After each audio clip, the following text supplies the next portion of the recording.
11/2024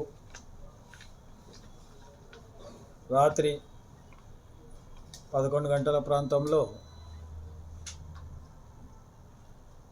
Durga tiffin centre దగ్గర ఒక గుంపు కొట్లాడుకున్నారు. 11:30 తర్వాత ఆ గుంపు కొట్లాడుకొని వాళ్ళు వెళ్ళిపోయిన తర్వాత వెంకటరమణ అని చెప్పేసి పొద్దున హాస్పిటల్ తీసుకొచ్చిన తర్వాత ఆయన చనిపోయిన తర్వాత వాళ్ళు ఎర్లీ మార్నింగ్ 23 నాడు కంప్లైంట్ తీసుకొని పోలీస్ స్టేషన్ కుక్కట్పల్లికి వచ్చారు. రాత్రి ఇట్లా గొడవ జరిగింది, చనిపోయారని చెప్పి గొడవలో కొట్లాటలో చనిపోయారని చెప్పి తీసుకొని వచ్చారు. ఆ కంప్లైంట్ రిజిస్టర్ చేసుకున్న తర్వాత ఎంక్వైరీ చేసినాము.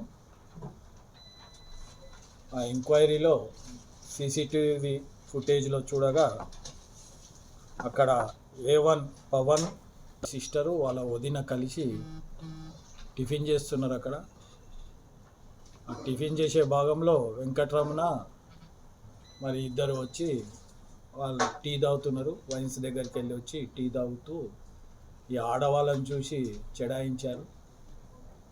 చెడాయించినప్పుడు పవను వెంకటరమణ కొట్లాడుకున్నారు.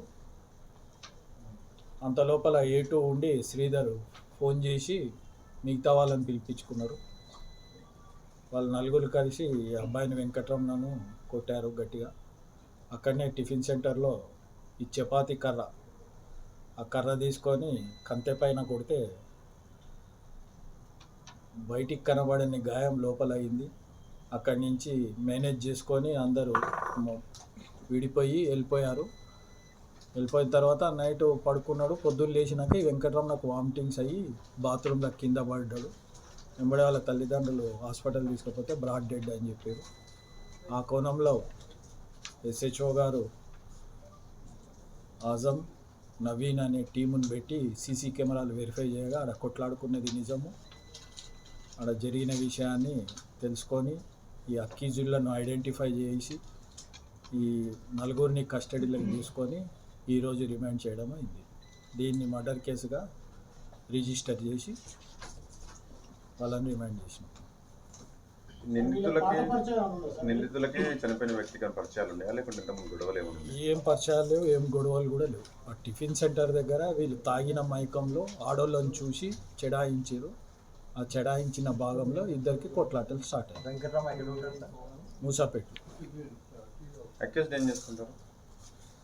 అక్యూజ్డ్ వచ్చేసి ఒక అతను యూట్యూబ్ ఛానల్ రన్ చేస్తుంటాడు, పవన్ అని చెప్పేసి. ఒక ఆయన ఫుడ్ డెలివరీ, ఒక ఆయన మెడికల్ దాంట్లో పనిచేస్తాడు, ఒక ఆయన స్టూడెంట్.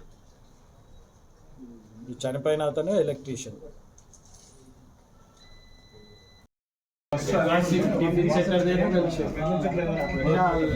తాగిన దాంట్లో ఇద్దరు లేడీస్ కనిపిస్తే సీసీ ఫుటేజ్ బయటకు పోతుంటారు.